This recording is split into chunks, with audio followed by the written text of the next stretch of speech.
Last lecture में हमने particular integral of exponential and trigonometric function sine and cos x देखा था।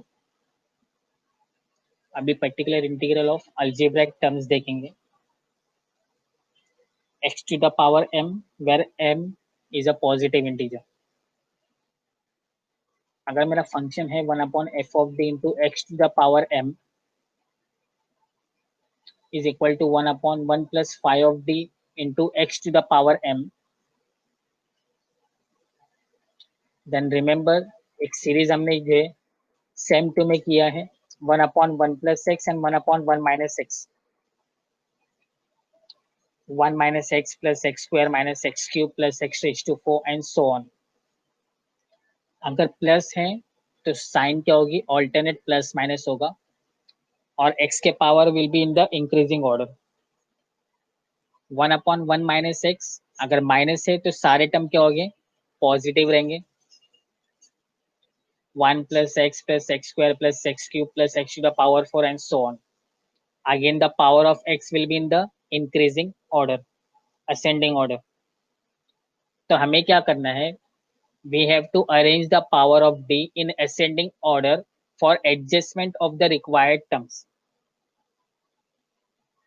तो जो भी आपके पास ऑक्सिलरी इक्वेशन होगा, जब आप डिवाइड करोगे तो आप उसको क्या करोगे, increasing order of power D के फॉर्म में एक्सप्रेस करोगे। Then will going to solve the example. Clear है यहां तक? Solve D cube Y upon D X cube minus 2 dy by dx plus 4y equal to 3x square minus 5x plus 2। Solution: auxiliary equation is d cube minus 2d plus 4 equal to 0। Therefore the roots are minus 2, 1 plus or minus I। So the complementary function is c1 e to the power minus 2x plus e to the power x in brackets c2 cos x plus c3 sin x। Because यहाँ पे अभी real और imaginary दोनों भी आ रहे हैं, तो e raised to x c2 cos x plus c3 sin x। तो पर्टिकुलर इंटीग्रल के लिए आपको ऑक्सिलरी इक्वेशन से डिवाइड करना है। 1/d cube minus 2d plus 4 into 3x square minus 5x plus 2। सबसे पहले D cube minus 2d plus 4 को इंक्रीजिंग ऑर्डर ऑफ डी के फॉर्म में एक्सप्रेस करना है। तो पहले आएगा 4, फिर आएगा माइनस 2d, फिर आएगा डी क्यूब। डी का पावर 1 है, डी का पावर 3 है, तो इंक्रीजिंग ऑर्डर में हम क्या करेंगे, इसको एडजस्ट करेंगे। पहले कांस्टेंट, फिर lower order of D, then highest order of D, then so on. 3x square minus 5x plus 2। अब मुझे क्या करना है, या तो 1/1 प्लस एक्स का फॉर्म बनाना है या 1/1 माइनस एक्स का फॉर्म बनाना है। लेकिन लीडिंग टर्म क्या होना चाहिए, आपका 1 होना चाहिए। यहाँ पे लीडिंग टर्म क्या है, 4 है, तो हम क्या करेंगे, 4 को कॉमन लेंगे, तो ये हो जाएगा 1/4 कॉमन आ जाएगा, तो उसकी पोजीशन पे 1 आ जाएगा। 2d plus D cube divide by 4 हो जाएगा, और 2d प्लस डी क्यूब में से आप माइनस साइन कॉमन ले लो, तो 1 minus 2d minus D cube upon 4 हो जाएगा into 3x square minus 5x plus 2। ये एडजस्टमेंट समझ में आया? 1/1 minus 2d minus D cube upon 4 कैसे आया? लीडिंग टर्म हमको 1 चाहिए, अगर 1 नहीं है तो 4 को यहाँ से कॉमन ले लो डिनोमिनेटर से, तो 4 कॉमन आ जाएगा, तो 2d minus D cube upon 4 आ जाएगा। डिनोमिनेटर में मिडिल टर्म में मैंने माइनस साइन कॉमन लिया है, तो plus D cube minus D cube बन गया। अब ये क्या हो गया मेरा, 1/1 माइनस एक्स का सीरीज हो गया। तो 1/1 माइनस एक्स क्या होता है, 1 plus x square and so on. तो x की जगह पे हम क्या लिखेंगे, 2d minus D cube upon 4। तो 1 plus 2d minus D cube upon 4 plus 2d minus D cube upon 4 the whole square and so on. सारे टर्म आपको लिस्ट आउट करने की जरूरत नहीं है, हम लिमिटेड टर्म लिस्ट करेंगे। Then 3x square minus 5x plus 2। अब 3x square minus 5x plus 2 क्या होगा, इनसाइड ब्रैकेट मल्टीप्लाई होगा, ये हो जाएगा 3x square minus 5x plus 2, 1/4 second term से कॉमन आ जाएगा, 2d minus D cube into 3x square minus 5x plus 2। अब यहाँ पे a minus B the whole square के फॉर्मूले से ओपन करोगे तो 1/16 बाहर आ जाएगा, ऊपर हो जाएगा 4d square minus 4d raise to 4 plus d to the power 6 into 3x square minus 5x plus 2। अब ये टर्म क्या होगा, सिंप्लीफाई हो गया हमारा यहाँ तक।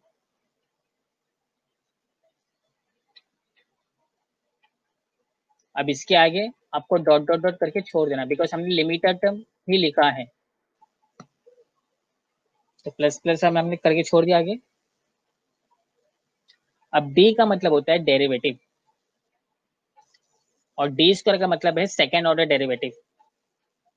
तो 3x square minus 5x plus 2 ये हमारा एज इट इज रहेगा, 1/4 भी एज इट इज रहेगा। 2d का मतलब है 3x square minus 5x plus 2 का डेरिवेटिव निकालना है।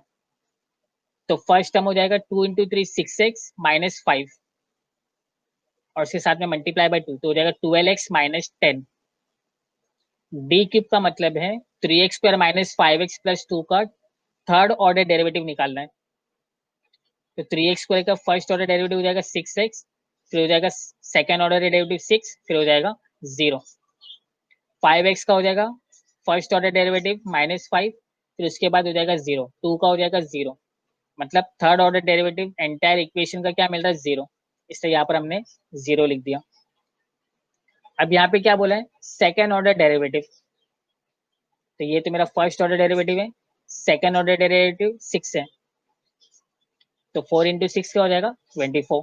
बाकी fourth order derivative, six order derivative सब क्या हो जाएगा 0, बिकॉज थर्ड ऑर्डर डेरिवेटिव ही 0 हो रहा है, तो fourth order six order derivative 0 होगा।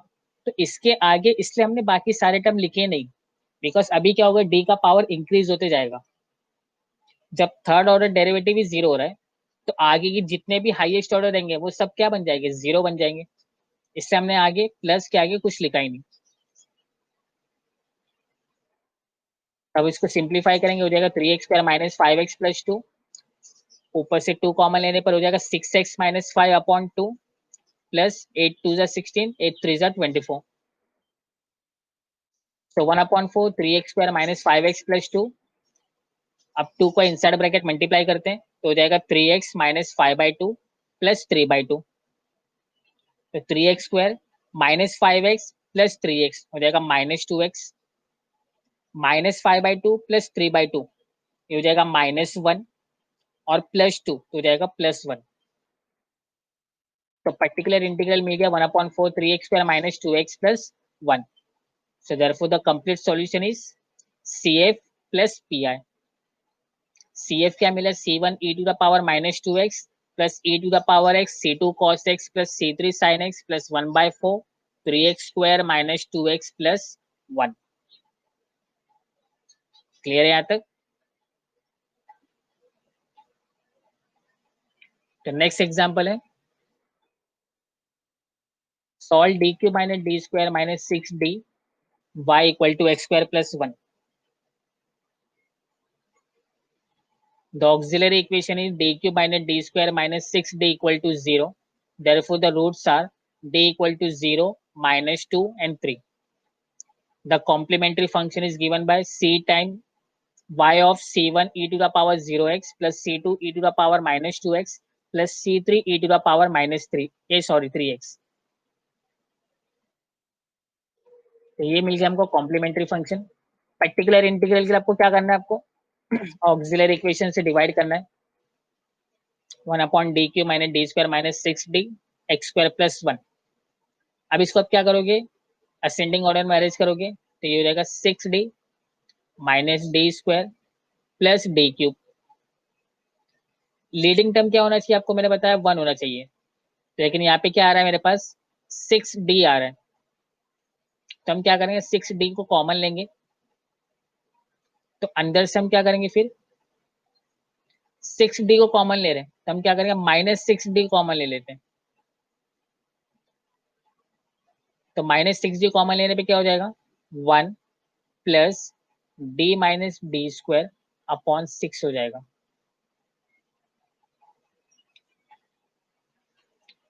बिकॉज बाहर मेरे पास क्या है लीडिंग टर्म में -6d है, -d² है प्लस d क्यूब है। लीडिंग टर्म पे 1 चाहिए तो हमको क्या करना पड़ेगा -6d को कॉमन लेना पड़ेगा। तो अंदर क्या हो जाएगा 1, जो माइनस था वो पॉजिटिव हो जाएगा, जो पॉजिटिव था वो नेगेटिव बन जाएगा। तो डिवाइड बाय 6 तो एज इट इज रहेगा, लेकिन जो d डिनोमिनेटर में था वो न्यूमरेटर में से एक एक पावर को कैंसिल कर देगा। तो यहाँ पे d² था, अब यहाँ पे आपका d बन गया, नीचे आके d बन गया। ऊपर d क्यूब था, नीचे आके d² हो गया। अब ये क्या हो गया मेरा सीरीज 1/1 प्लस एक्स की सीरीज हो गई। तो 1/1 प्लस एक्स की सीरीज क्या होती है 1 minus x plus x² minus x cube and so on. तो ये 1 माइनस एक्स प्लस x² की हमने सीरीज लिख दिया। अब d minus D square the whole square upon 6 को हम ब्रैकेट ओपन करते हैं a plus B the whole square से 1 minus D square upon 6 plus d² minus 2d cube plus d to the power 4 upon 36 into bracket x² plus 1। अब x² plus 1 करो, क्या करो inside bracket multiply कर दो। First term आ गया x² plus 1, इसके बाद आ गया 1/6 d minus d² x² plus 1 1/36 d² minus d cube plus d to the power 4 x² plus 1। अब d ऑफ x² प्लस 1 क्या होगा 2x derivative of x² plus 1 हो जाएगा 2x और d² of x² plus 1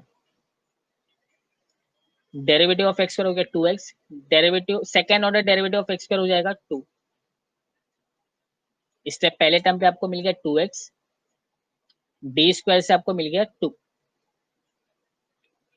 again यहाँ पे d² 2d cube d to the power 4 d² 2 मिल रहा है, तो d क्यूब क्या हो जाएगा 0।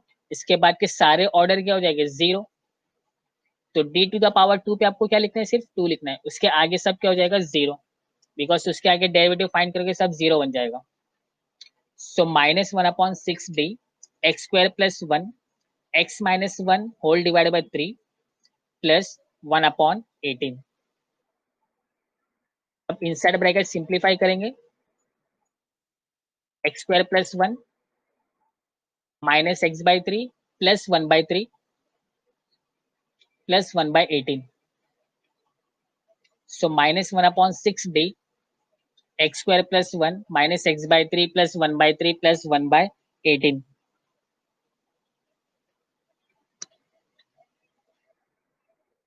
तो टर्म सिंप्लीफाई करने के बाद मिल गया x² माइनस x/3 प्लस 25/18। अब 1/d का मतलब क्या होता है 1/d स्टैंड फॉर इंटीग्रेशन।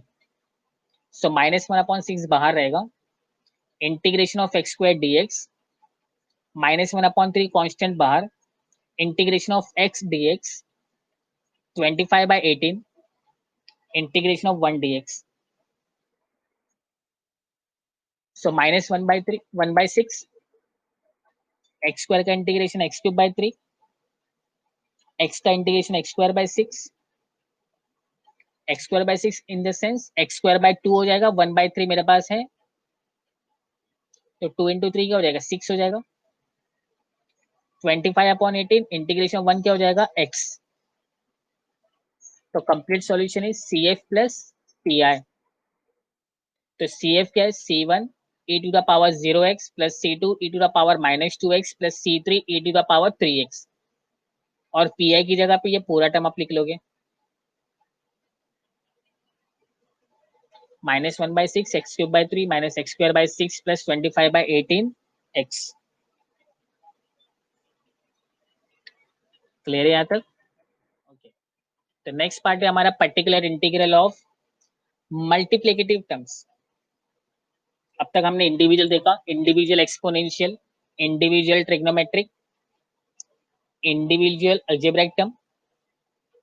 अब यहाँ पे आपको देखना multiplicative term, e to the power ax into v, where v is a function of x।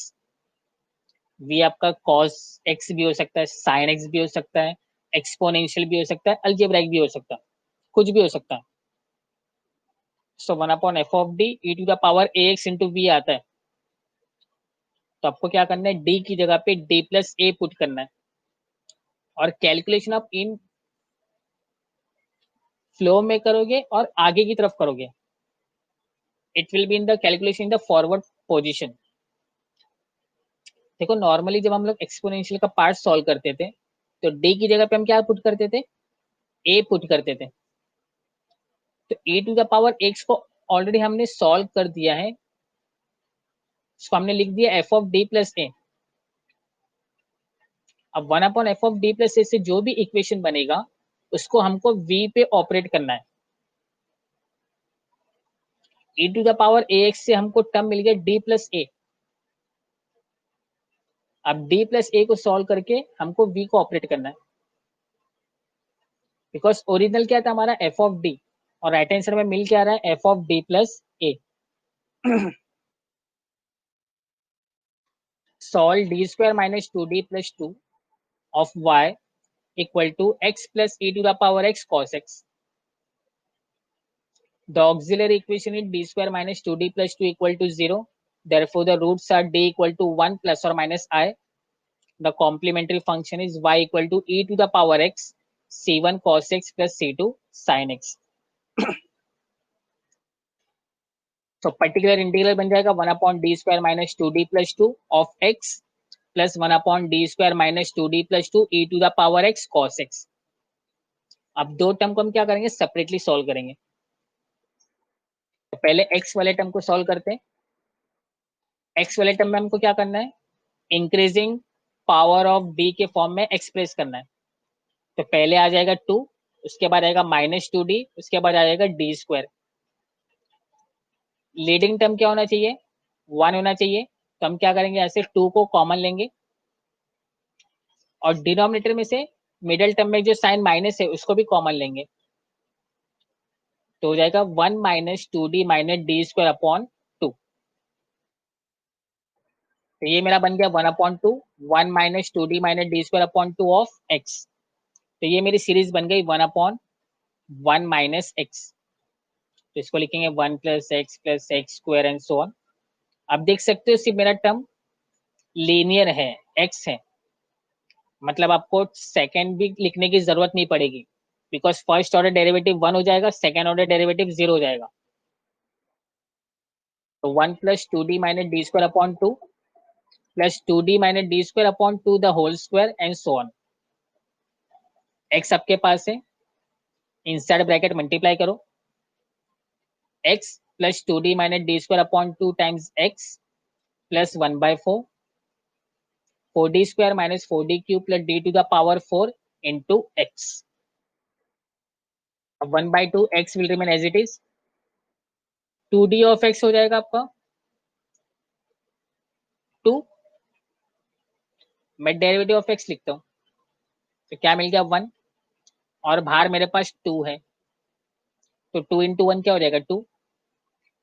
D square of x क्या हो जाएगा 0, बिकॉज फर्स्ट ऑर्डर डेरिवेटिव 1 आ रहा है, सेकेंड ऑर्डर डेरिवेटिव में 0 हो जाएगा। इसका मतलब है 4d square minus 4d cube plus d to the power 4, ये एंटायर टर्म 0 हो जाएगा, because second order derivative onward सारे टर्म क्या बन जा रहे हैं मेरे 0। सो फाइनली मुझे मिल गया 1/2 x प्लस 1। अब हमें सेकेंड टर्म सॉल्व करना है, 1/d square minus 2d plus 2 e to the power x cos x।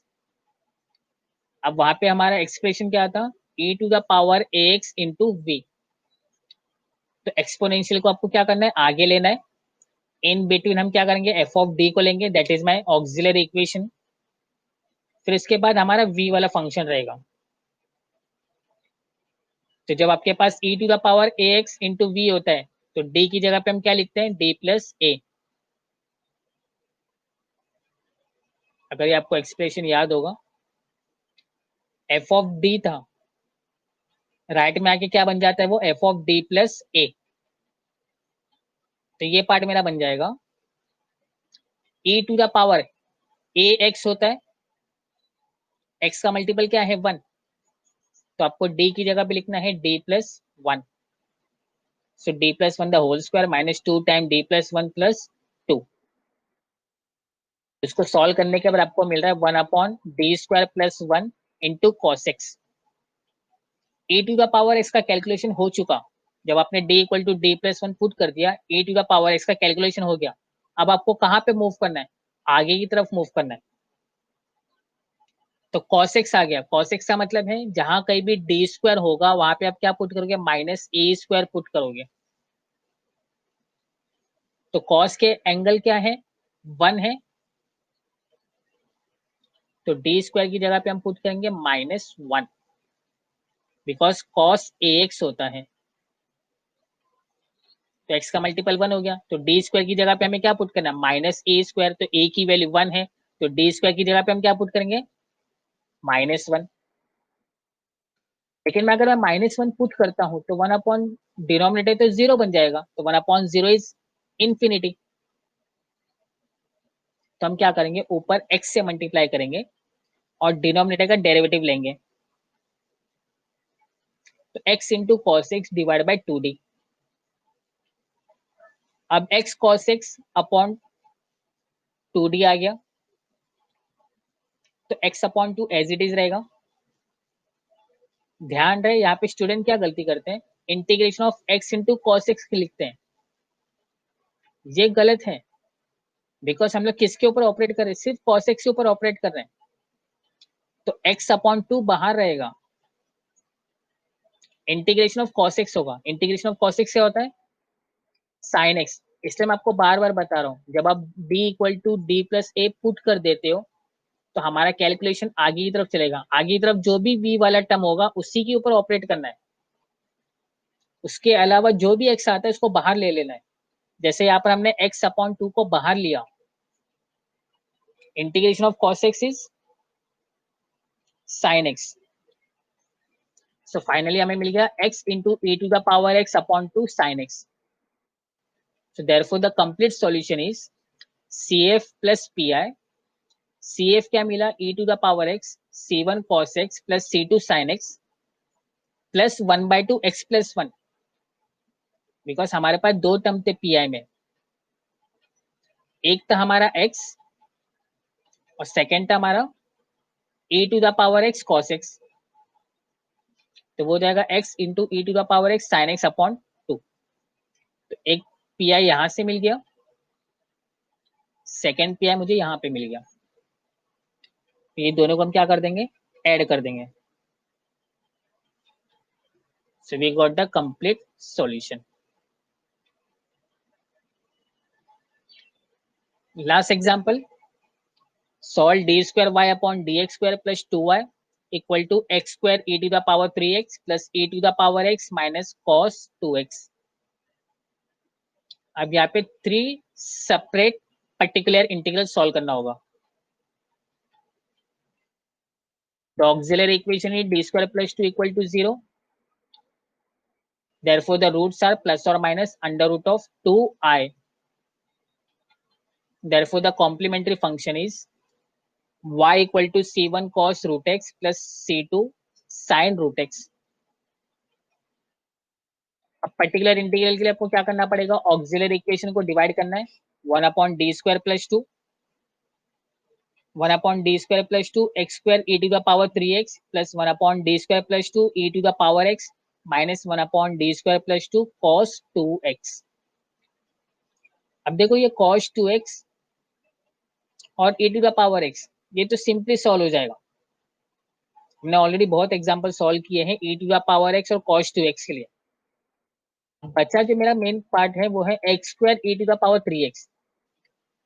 Question में X square E to the power 3x दिया था, लेकिन हमारा फॉर्मेट क्या है, पहले एक्सपोनेंशियल आएगा, उसके बाद 1 अपॉन एफ ऑफ डी आएगा, उसके बाद v वाला टर्म आएगा। तो एक्सपोनेंशियल आ जाएगा e to the power 3x 1 upon D square plus 2, उसके बाद क्या आ जाएगा एक्स स्क्वायर, बाकी 1/d² + 2 e to the power x minus 1/d² + 2 cos 2x, ये as it is carry forward हो जाएंगे। अब d की जगह पे हमें क्या पुट करना है, d + a। तो a की वैल्यू कितना है, e to the power 3x में 3 है, तो d की जगह पे आप लिखोगे d + 3, तो d + 3 द होल स्क्वायर + 2, और बाकी दोनों टर्म आपकी कैरी फॉरवर्ड हो गए। ये हो गया e to the power 3x 1/d² + 6d + 11, 1/d² + 6d + 11 x² + 1/d² + 2 e to the power x minus 1/d² + 2 cos 2x। ये दोनों हमारा कैरी फॉरवर्ड हो गया। अब 1 बाय 1 हम सॉल्व करेंगे। पहले हम जो है e to the power 3x x² को सॉल्व करेंगे, then 1/d² e to the power x को सॉल्व करेंगे, फिर 1/d² cos 2x को सॉल्व करेंगे। तो सबसे पहले e to the power 3x 1/d² + 6d + 11 को सॉल्व करते हैं। अगेन आपको क्या करना है, इंक्रीजिंग पावर ऑफ d में अरेंज करना है, 11 + 6d + d²। Again leading term क्या होना चाहिए, 1, तो 11 को कॉमन ले लो, तो 1 + 6d + d² / 11 आ गया। अब 1/1 + x है, ये सीरीज बन जाएगा 1 - x + x² - x³ and so on. तो x की जगह पे आ जाएगा 6d + d² / 11 + 6d + d² the whole square upon 11 minus so on. Bracket open करते हैं, तो x² को इनसाइड ब्रैकेट मल्टीप्लाई करेंगे तो x² हो जाएगा, 6d + d² / 11 इंटू x² हो जाएगा, a + b the whole square से फॉर्मूले को ओपन करो, 1/121 36d² + 12d³ + d to the power 4 into x²। अब x² हमारा एज इट इज आएगा फर्स्ट टर्म, सेकेंड टर्म में 1/11 कॉमन, 6d ऑफ x², तो 2x हो जाएगा, 2 इंटू 6 12x हो जाएगा, d² ऑफ x² आपका 2 आ जाएगा, मतलब 2 बार डिफ्रेंशिएट करो, तो 2 बार डिफ्रेंशिएट करने पे 2 आ गया, तो -2/11 36d²। सेकेंड ऑर्डर डेरिवेटिव में हमको क्या मिलता है, सिर्फ 2 मिल रहा है, बाकी d³ d⁴ क्या हो जाएगा 0, d³ d⁴ क्या हो जाएगा 0, तो 36 इंटू 2 हो जाएगा 72/121। इनसाइड ब्रैकेट सिंप्लीफाई करोगे, you will going to get e to the power 3x/11 x² minus 12x/11 plus 50/121। 1 ये तो हमारा फर्स्ट टर्म सॉल्व हो गया, 1/d² + 2 e to the power x। जब एक्सपोनेंशियल आता है हम क्या करते हैं, d = a पुट करते हैं। एक्सपोनेंशियल आता है तो हम d की जगह पे a पुट करते हैं। e के पावर में a की वैल्यू कितना है, 1 है, तो 1² + 2 तो हो गया e to the power x/3 हो गया, 1/d² + 2 इंटू cos 2x। तो यहाँ पे हम क्या करते हैं, d² = -a² पुट करते हैं। अब cos में a की वैल्यू कितना है, 2 है, तो -4 पुट करोगे, -4 + 2 हो जाएगा -1/2 cos 2x। So finally we got pi equal to e to the power 3x/11 x² minus 12x/11 plus 50/121। ये हमारा फर्स्ट टर्म सॉल्व हो गया। सेकेंड टर्म का हमको मिल गया e to the power x/3। Third term का मिल गया cos 2x/2, बिकॉज ऊपर माइनस था और यहाँ पे हमको पर्टिकुलर इंटीग्रल में -1/2 cos 2x मिल गया, ऊपर माइनस था और पर्टिकुलर इंटीग्रल में हमको -1/2 cos 2x मिल गया, तो माइनस माइनस क्या हो गया, प्लस हो गया। Therefore, the complete solution is CF plus PI C1 cos root 2x plus C2 sin root 2x plus e to the power 3x 11 x square minus 12x upon 11 plus 50 upon 121 plus e to the power x upon 3 plus 1 by 2 cos 2x.